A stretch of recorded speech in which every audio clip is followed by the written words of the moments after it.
മുഹമ്മദ് നബി സല്ലല്ലാഹു അലൈഹി വസല്ലമയുടെ റിസാലത്തിൻ്റെ തെളിവുകളാണല്ലോ നമ്മൾ ചർച്ച ചെയ്തു വരുന്നത്. അതിൽ നമ്മളെയൊക്കെ ഏറ്റവും കൂടുതൽ സ്വാധീനിക്കുന്ന ഒരു കാര്യമാണ്, ഒരു ഭൗതിക സൗകര്യത്തിനു വേണ്ടിയല്ല റസൂലുള്ളാഹി സ്വല്ലല്ലാഹു അലൈഹി വസല്ലമ ഇത് ചെയ്തത് എന്നത്. ഇപ്പോൾ നമ്മൾ ഒരുപാട് ഇൻഫ്ലുവൻഷ്യൽ ആയിട്ടുള്ള പേഴ്സണാലിറ്റീസിനെ കാണുന്നുണ്ട്, വ്യാജസിദ്ധന്മാരെയൊക്കെ കാണുന്നുണ്ട്. അവരുടെയൊക്കെ അപ്പോൾ അനുയായികളുണ്ട്. പക്ഷെ അവരുടെ ഗതകാല ജീവിതം പരിശോധിച്ച് നോക്കിയാൽ മുൻപുണ്ടായിരുന്നതിനേക്കാൾ സൗകര്യത്തിലായിരിക്കും അവർ ജീവിക്കുക. ഏകദേശം ഇല്ല. അപ്പോൾ പൈസയ്ക്ക് വേണ്ടിയിട്ടാണ് ഇവർ ഇങ്ങനെ ഒരു ജീവിതം തിരഞ്ഞെടുത്തത് എന്ന് നമുക്ക് പെട്ടെന്ന് തന്നെ ഒരു ചിന്ത വരും, അല്ലേ? എന്നാൽ മുഹമ്മദ് നബിയുടെ കാര്യം ഒന്ന് ആലോചിച്ച് നോക്കൂ. സല്ലല്ലാഹു അലൈഹി വസല്ലം തങ്ങൾ എത്ര സൗകര്യത്തിൽ ജീവിച്ച ആളാ. അബ്ദുൽ മുത്തലിബിൻ്റെ പേരക്കുട്ടി അവിടുത്തെ പ്രധാനിയാണ്.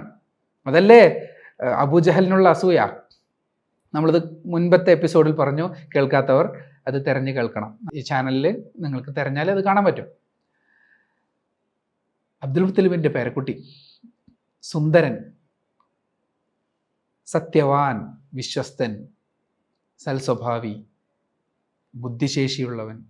ഇതെല്ലാം കാരണം പുണ്യ നബി സല്ലല്ലാഹു അലൈഹി വസല്ലം എന്ന് പറയുന്നത് മക്കയിലെ കിരീടം വയ്ക്കാത്ത രാജകുമാരനാണ്. മക്കയിൽ അതിനേക്കാൾ സ്വീകാര്യതയുള്ള മറ്റൊരു വ്യക്തിത്വമില്ല.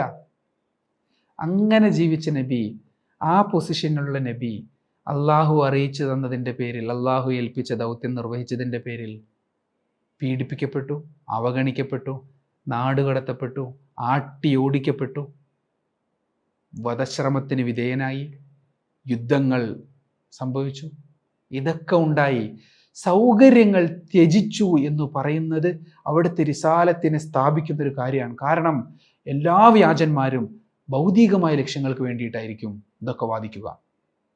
പക്ഷെ പുണ്യനബിയോ എത്രത്തോളം എന്ന് ചോദിച്ചാൽ അവിടെ നിന്ന് ദുആ ചെയ്തു, അല്ലാഹുമ്മ ഹീനി മിസ്കീനൻ വ അമിത്നി മിസ്കീനൻ.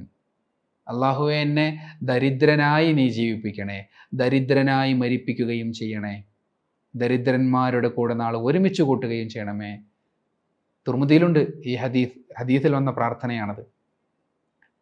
ദരിദ്രനാവാൻ വേണ്ടി ദുആ ചെയ്യുന്ന ഒരു പ്രവാചകൻ. അന്ന് കിസ്റ കൈസറിൻ്റെ കൊട്ടാരങ്ങളിൽ, റോമൻ പേർഷ്യൻ സാമ്രാജ്യങ്ങളുടെ കൊട്ടാരങ്ങളിൽ അവിടുത്തെ രാജാക്കന്മാർ സ്വർണത്തിൻ്റെ വളകൾ ധരിക്കുന്നവരാണ്. കിസ്റ രാജാവ് സ്വർണത്തിൻ്റെ വളകൾ ധരിക്കുന്നവരാണ്. കൈസർ, സീസർ എന്ന് ഇംഗ്ലീഷിൽ പറയും. ഹിറാക്കിൾ രാജാവും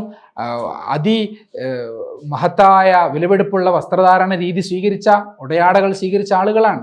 വലിയ സൗകര്യത്തിൽ ജീവിക്കുന്നവരാണ്. പക്ഷേ അതേ കാലത്ത് ഈ രണ്ട് സാമ്രാജ്യങ്ങൾക്കും ഇടയിൽ ഇസ്ലാമിൻ്റെ പൂർത്തീകരണത്തിന് വന്ന മുഹമ്മദ് നബി സല്ലല്ലാഹു അലൈഹി വസല്ലമയോ സൗകര്യങ്ങൾ ത്യജിച്ചുകൊണ്ടായിരുന്നു ജീവിച്ചത് എന്നത് വളരെ പ്രധാനപ്പെട്ട ഒരു കാര്യമാണ്. എത്രത്തോളം എന്ന് ചോദിച്ചാൽ ആയിഷ ബീവി പറയുന്നുണ്ടല്ലോ, ഞങ്ങൾ മാസങ്ങൾ കടന്നുപോയി, അടുപ്പ് മാത്രം പുകഞ്ഞില്ല.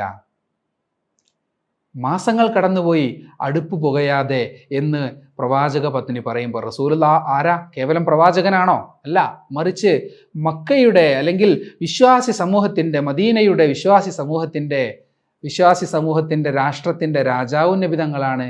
അവിടുത്തെ നീതിപാലകനും നബിതങ്ങളാണ്. അവിടുത്തെ എല്ലാം നബിതങ്ങൾ തന്നെയാണ്.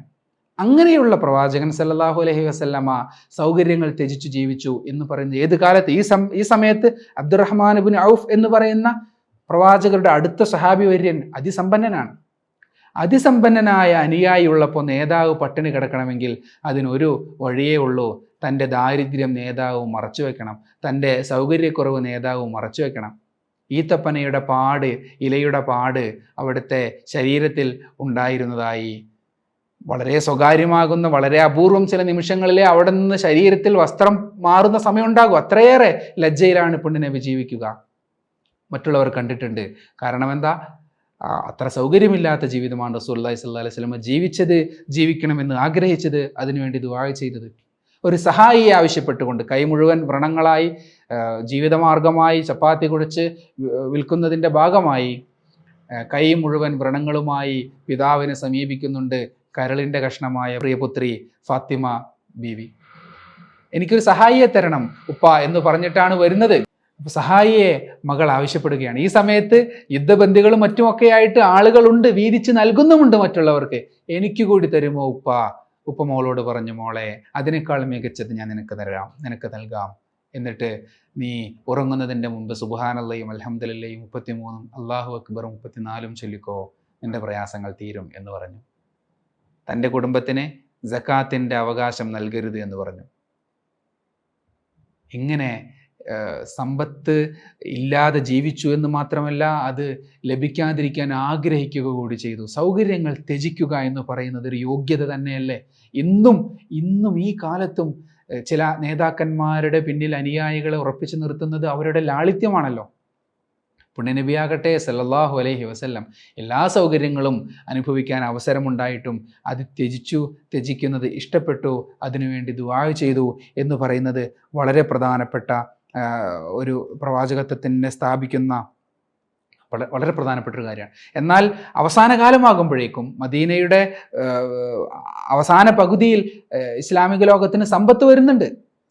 വലല്ലാഹിറത്തു ഖൈറുൽ ലക മിനൽ ഊല, അങ്ങയുടെ അവസാന കാലം ആദ്യകാലത്തേക്കാൾ സുന്ദരമായിരിക്കും. ഒരുപാട് വിശദീകരണമുണ്ട്. പരലോകം ദുനിയാവിനേക്കാൾ മികച്ചതാണ് എന്ന അർത്ഥമൊക്കെ ഉണ്ട്. എങ്കിലും അവസാന കാലം ആകുമ്പോഴേക്കും സമ്പത്ത് വരുന്നുണ്ട്.